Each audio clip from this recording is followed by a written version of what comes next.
It's been a couple year long project, 2.5, 3 years. And I heard that someone was making a game in England, a boxing video game.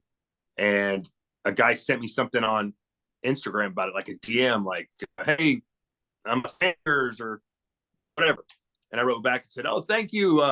Excited to see more about this game you're building. Let me know if you need an American announcer.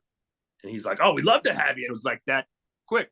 But I mean, this thing at the time was like fledgling. It was just a baby little thing that was just building up. But I believed in it from the second I heard, because I was like, there's not been a big major boxing game since EASports Fight Night 10, 12 years ago. I was like, all these amazing fighters like Deonte Wilder and Canelo Alvarez, they've never been in a video game because there hasn't been a boxing video game. And I learned quickly why there hasn't been one. It's because unlike UFC or NFL, if you're EA Sports, you go, we want to make an NFL game.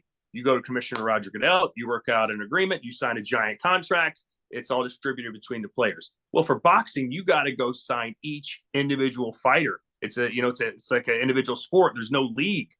So I learned quickly that that's not easy to do, especially when you go to these guys and say, hey, we don't have any money yet, but when this game comes out, we'll give you some.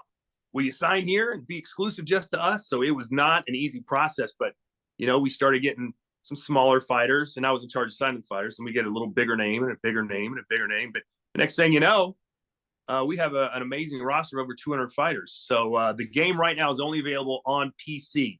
It's an early access stage. So basically it's an incomplete game that's being built. So we're using feedback from players to make the game better, work out the bugs, get the kinks out before we launch on Xbox, PS5, and all the major consoles.